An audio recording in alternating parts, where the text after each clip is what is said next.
Hello, welcome to or back to my channel. My name is Angel. Thank you for stopping. Thank you for watching. Yeah, this is my modified decks take 2. And we're going to jump straight in. And the first deck we're going to jump straight in with is the Tarot of Light. This was a tarot deck that I purchased very early on in my journey. And so when I first received it, it had borders all the way around the cards. And the cardstock is unfortunately quite sticky. It's really hard to separate the cards. So overhand shuffling, it just all clumps together. And because of the borders on the deck, it was too big for me pretty much to kind of riffle shuffle. So I felt by chopping the borders off that it would make it more manageable and easier to shuffle, which it did definitely. So so all the borders have come off. And with use, the cardstock actually become easier to use as well and less sticky. So that's some of the images. And I even edged this deck in bronze and in gold. So yeah, I'm a happy bunny. Works very well for me. I use the Tarot of Light in my self-love practice.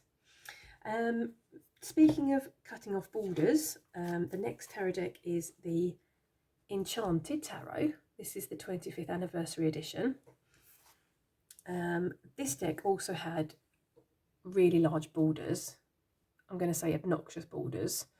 And the cards were really, really large. I mean, I couldn't shuffle them at all. I've actually edged mine in gold. So what I did was I cut all of the borders off on this deck, which made it much more manageable and much easier to shuffle, both overhand and riffle shuffling.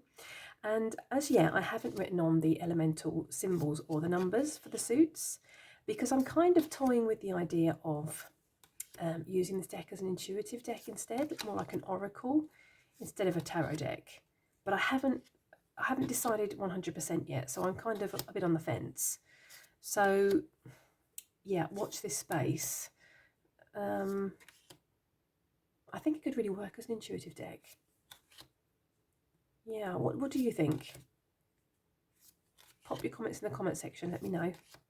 Should I write the elemental symbols and the numbers on, or should I use it as an intuitive oracle deck almost? It's a tough decision. Yeah. Have a think about that one, I think. That was the Enchanted Tarot. Okay, the next one I'm going to move on to is the Metaphysical Cannabis Oracle deck. Now, these are the backs, and these are the edges, which I've edged in all different colours.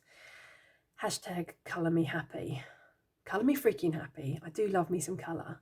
So I basically looked at the cards and picked out the colours that I felt, really coordinated with the cards. And then I put these cards into bundles, and each bundle I obviously edged in a different colour. So yeah, really, really happy with this one. So this is the Metaphysical Cannabis Oracle deck. Love, love, love, love, love. Another deck that I have also edged with different colours, that would be the Mystical Medleys Tarot deck. These are the backs. And these are the cards. Same again, I went through the cards and picked out the colours which I thought really complemented the images. And they're just beautiful. I cannot take this deck out of the box without, smiling. Both the images and the edges make me smile. They make me really happy.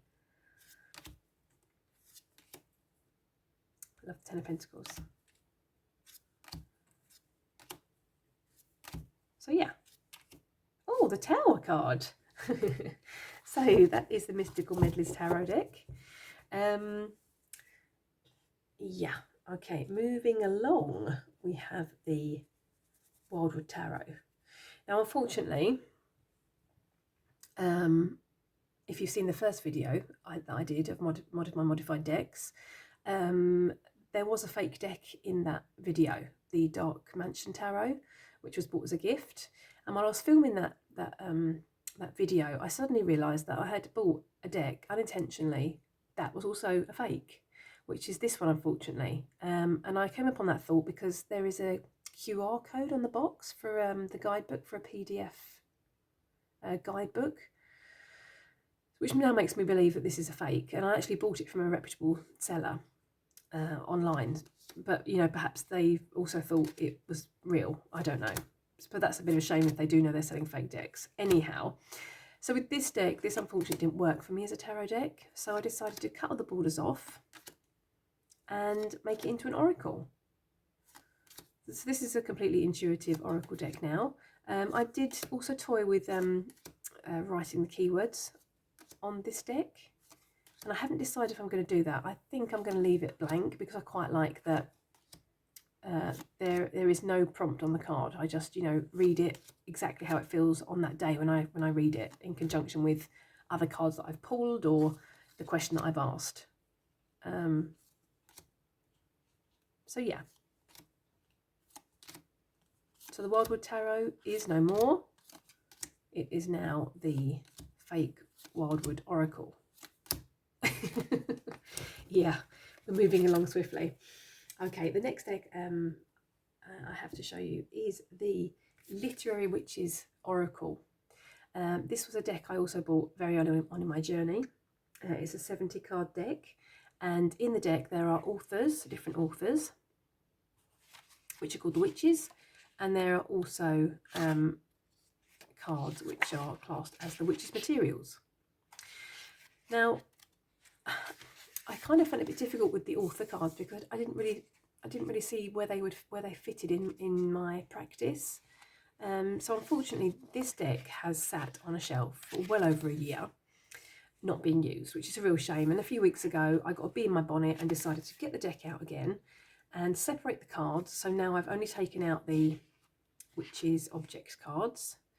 And I've decided to modify the tarot, the guidebook, because for me the guidebook doesn't work. As I mentioned, I was a newbie when I first bought the deck, and when you look into the guidebook, there are only 3 keywords for each card. So, for instance, an example, we've got the Ghost card there. The keywords are memories, what haunts you, and unfinished business. So I decided to, modify the guidebook. Let's just show you the cards first. The cards are very, very beautiful. I love the cardstock. Very simple images.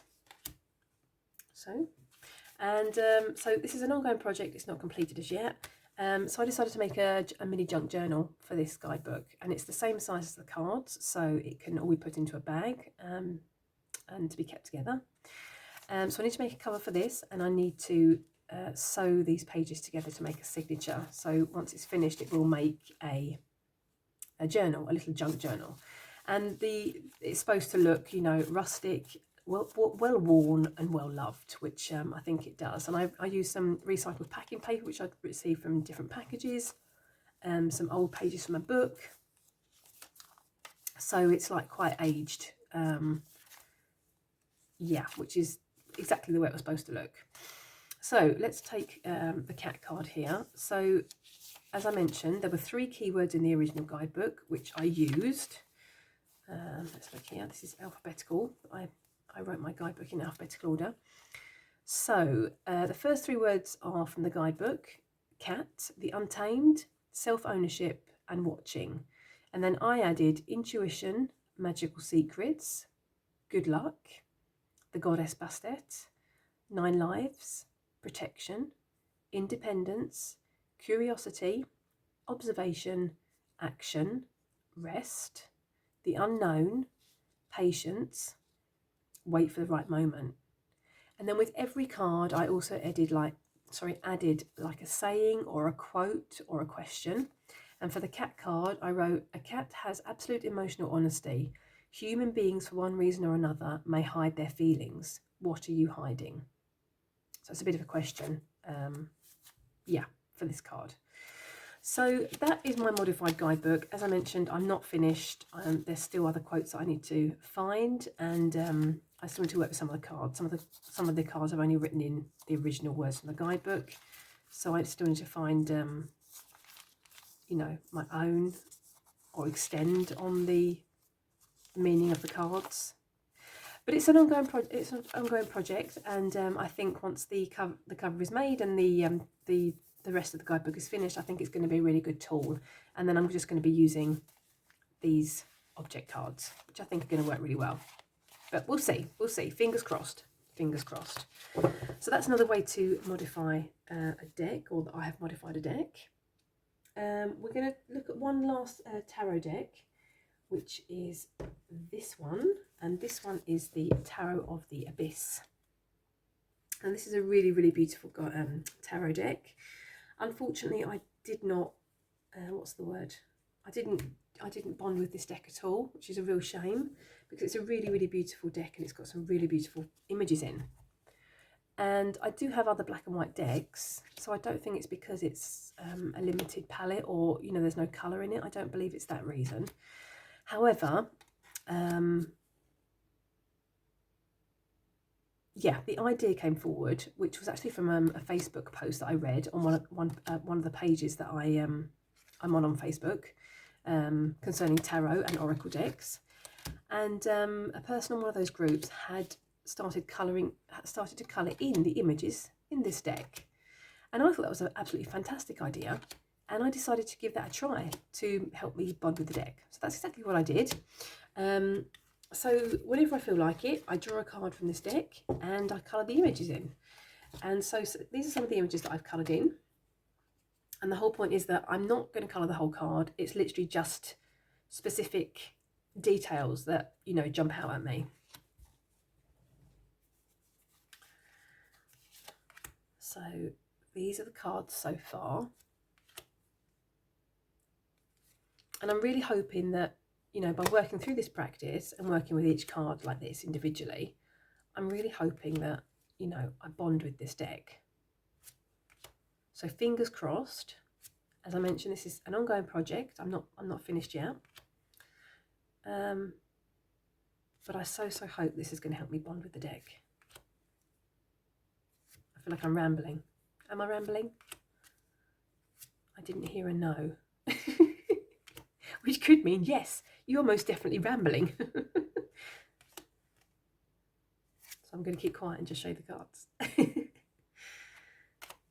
Okay, they're the cards that I have coloured so far.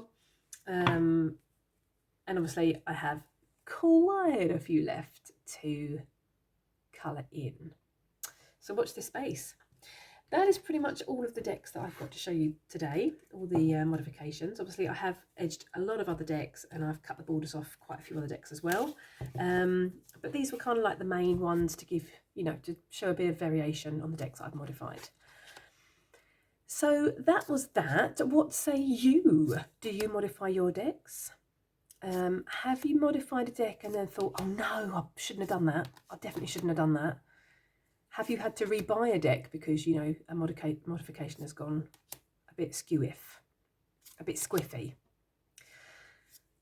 Yeah, let me know in the comments. I'd really like to hear. Even your deck modifications that have gone really well. Let me know. Have a lovely morning, afternoon or evening. You know the drill. Take care. Thank you for watching. I'll see you soon. Bye.